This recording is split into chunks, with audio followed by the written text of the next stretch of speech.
Oi para todo mundo, agora para a gente fechar o assunto de terapia hormonal, eu vou explicar para vocês como que a gente prescreve a terapia propriamente dito. Então vamos lá, que essa é uma parte bem prática e eu dividi em algumas aulas para a gente não ficar com um assunto muito sobrecarregado.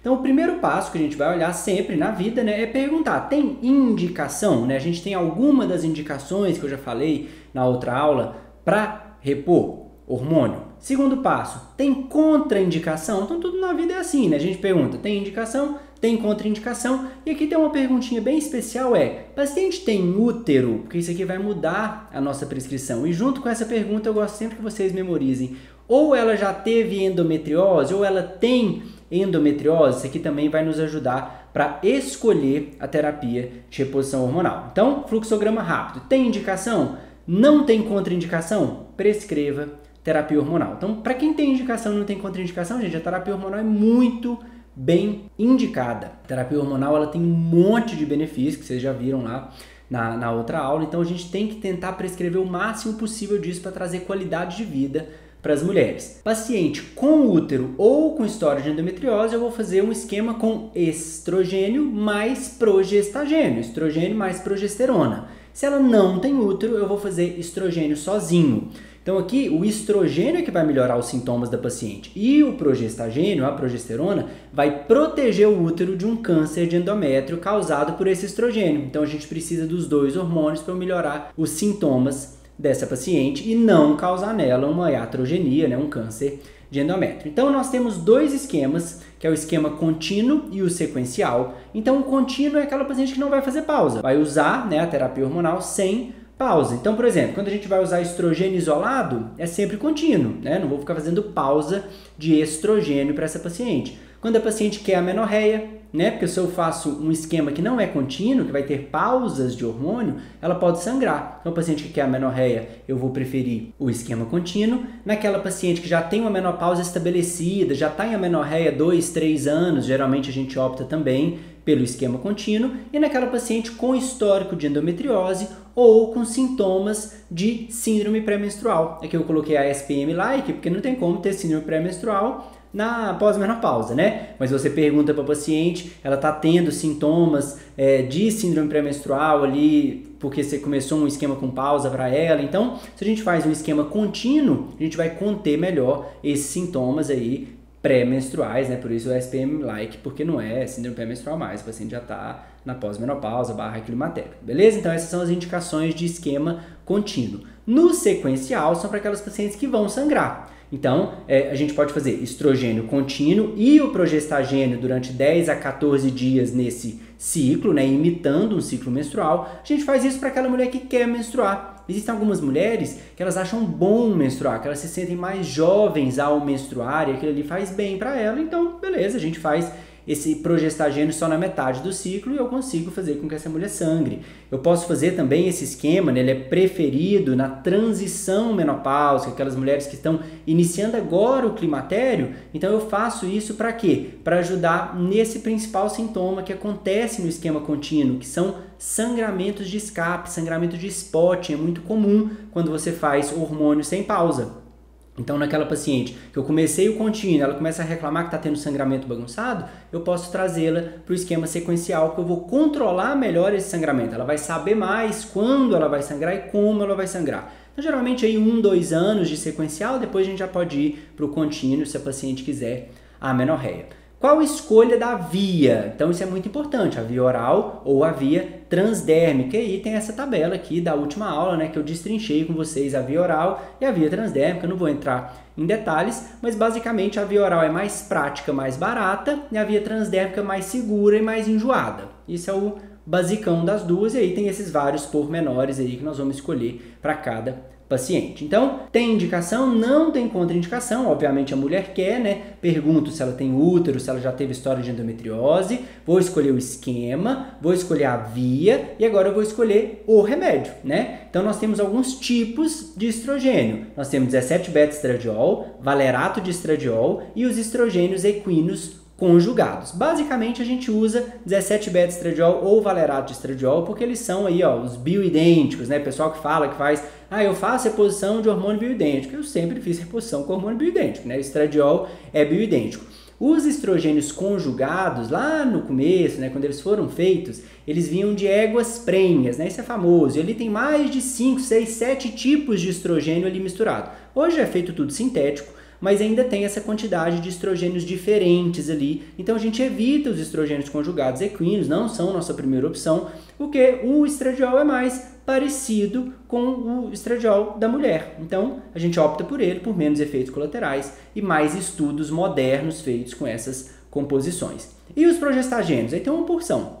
A gente tem dihidrogesterona, progesterona micronizada, noradsterona, né, que é a neta, medroxprogesterona, levonorgestrel, ciproterona e drospirenona. Nós temos compostos no Brasil com essas composições aqui de progestagênio. E aí a gente tem que saber algumas características rapidinhas sobre elas. Ó, dihidrogesterona e progesterona micronizada são as neutras. Então elas são geralmente as preferíveis. Tudo que vocês vão ver, qual esquema eu vou preferir em diabética, qual esquema eu vou preferir em alto risco cardiovascular, qual progestagênio eu vou preferir, mudou alguma coisa? Neutra. A neutra ela não agride ninguém, né? Ela é neutra. Então, via de regra, não quer errar, progestagênio neutro. Claro que aqui nós estamos para tentar dar uma melhoradinha, né? Então, noradsterona é androgênica.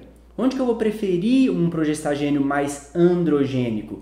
Naquelas pacientes que têm um controle mais difícil de sangramento.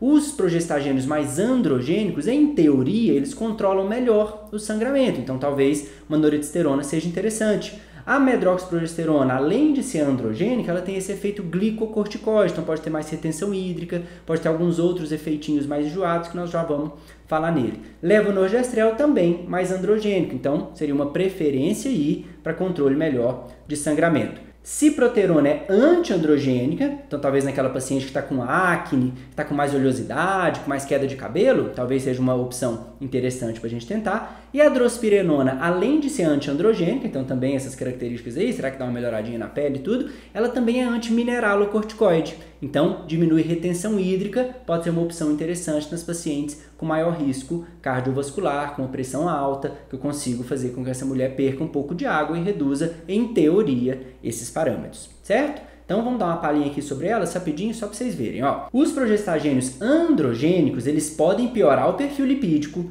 podem causar acne, oleosidade e queda de cabelo. Isso aqui a gente sabe que os progestagênios androgênicos fazem. Então, noradsterona, medroxprogesterona e levonorgestrel vão entrar aqui nessa classificação. Por que eu vou preferi-los? Por um melhor controle de sangramento, em teoria. Os antiandrogênicos não vão ter tanto efeito no perfil lipídico, então isso é bom, né? Não causam acne, oleosidade e queda de cabelo, então podem até dar uma ajudadinha nisso e podem reduzir a testosterona. Então, em teoria, pode piorar um pouquinho a libido, né? Porque se você reduz a ação da testosterona, você pode atrapalhar a libido dessa mulher que já está num período ruim de libido da vida, né? O climatério traz consigo o ressecamento vaginal, a baixa libido, tudo isso é bem marcado nessa fase da vida, então talvez eu vou atrapalhar mais e isso é importante a gente saber. O efeito antimineralocorticoide é basicamente um efeito diurético, né, que eu já falei, interessante na paciente hipertensa, interessante na paciente que está se queixando de muita retenção hídrica. E esse efeito glicocorticoide, em estudos experimentais, mostrou mais retenção hídrica, efeito negativo na massa óssea e um aumento da resistência insulínica. Então, via de regra, é o progestagênio que a gente mais evita, que a gente não costuma usar tanto, até porque nós temos tantas outras opções. Beleza? Dicas importantes de prescrição, e aqui eu quero frisar com vocês algumas coisas bem práticas. Por exemplo, na via oral, a gente vai preferir que a paciente tome à noite. Por que eu vou preferir que ela use, principalmente o progestagênio, à noite? Porque existe esse possível efeito sedativo do progestagênio. Isso é teórico também, como vocês viram que várias coisas são, né? Isso aqui é teórico, mas isso é defendido por vários experts no assunto, porque as mulheres se queixam no climatério de insônia.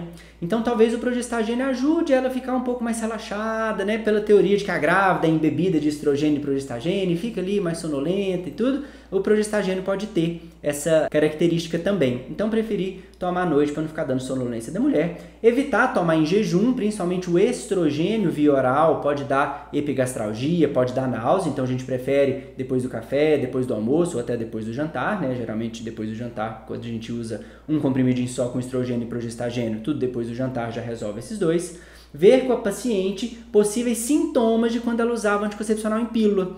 Por exemplo, ela te fala que ela usou microvilar e detestou. E aí ela foi para o Yasmin e amou. Microvilar é levonorgestrel, Yasmin é drospirenona. por que não tentar a drospirenona novamente? Se já foi um progestagênico que essa paciente tanto gostou na vida dela do Menacme, talvez eu possa pegar uma informação disso para me ajudar agora na escolha do método dela de terapia hormonal. Não, doutor, não dava certo com nada, tudo anticoncepcional me fazia muito mal, Talvez a via oral para ela não é muito boa, ou talvez é hora de eu tentar uma progesterona micronizada ou uma dihidrogesterona por serem neutras e muito diferentes das outras, e falar isso para a paciente. Não, esse aqui é completamente diferente do que você já usou. Esse aqui dava errado porque tinha esse composto, agora nós vamos usar um diferente. Ou o contrário, você gostava muito do Yasmin, você gostava muito do Elane, você gostava muito do, enfim, né, o que você usava lá com drospirenona, com levonorgestrel.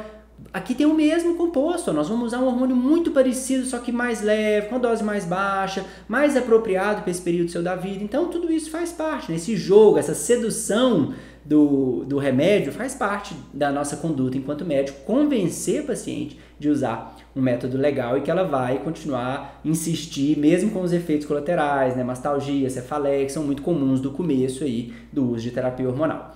Dicas importantes sobre os adesivos, né? Então, se a gente optar por adesivo, nós vamos falar sobre todos eles daqui a pouco, pode ficar tranquilo. Aqui é só para eu passar por cima disso, para não ter que ficar repetindo isso durante a parte mais prática, que são os medicamentos. Não colar em cima das mamas, não colocar os adesivos em cima das mamas.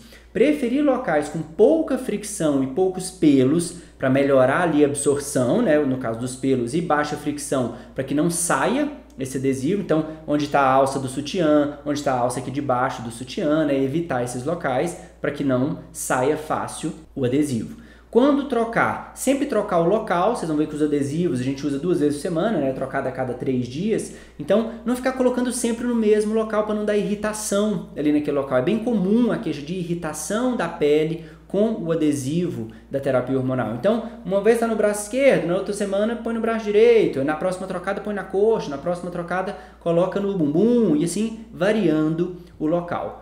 Sempre colar após o banho, em pele limpa, seca e sem cremes, né? A mulher gosta muito de passar creme, então pode passar creme tranquilo, mas antes de passar o creme, cola o adesivinho, não passa creme ali no local dele. Isso é muito importante a gente orientar as pacientes. Pele seca, com pouco resíduo, né? Por isso depois do banho, para que ele cole bem e não saia fácil, para que essa mulher não crie ali problemas, né? Não fique insegura com relação ao adesivo dela. E fixar dias fixos da semana, uma coisa que eu gosto muito de fazer. Então, a cada 3 dias elas podem se perder, então vamos lá, toda segunda e quinta. Beleza, segunda vai agir terça, quarta, quinta o dia todo. Aí ela cola na quinta noite, vai agir sexta, sábado, domingo. Aí beleza, nós vamos pegar um diazinho a mais ali que é na segunda, mas fica muito mais fácil. Eu aumento muito a adesão dessa paciente se eu facilito a prescrição para ela. E dica importante do gel, né, que é a outra forma da gente usar terapia hormonal sistêmica, é não espalhar muito antes de passar. Tem gente que passa na mão e esfrega, parecendo que está passando um creme, e ele vai absorvendo de forma pior desse jeito. O ideal dos gels é que a gente não espalhe muito. Eu brinco que é uma área do tamanho da palma da mão da paciente. Então ela vai passar, já pode borrifar até direto ali na coxa, na barriga, onde ela for usar a terapia, e dar só uma espalhadinha de leve. Enquanto isso ela vai escovar o dente, vai fazer outra coisa, enquanto aquilo ali absorve melhor. Não ficar espalhando demais. Eu não tive 1 ou 2 casos, eu já tive várias pacientes que chegaram com uma baixa resposta à terapia hormonal. Como é que você está passando? Ah, sim, vamos mudar o jeito de passar? Só isso. E aí você me avisa daqui uma semana e elas falam, nossa, realmente parece que eu estou sentindo uma melhora importante. Então essa diquinha é bem interessante e tem evidência científica, inclusive mostrando esse negócio de como espalhar o método, espalhar numa área menor, ter uma absorção melhor. Beleza? Então agora uma pausinha para uma água, para vocês darem uma respirada e daqui a pouco a gente continua sobre a prescrição de terapia hormonal. Até daqui a pouco.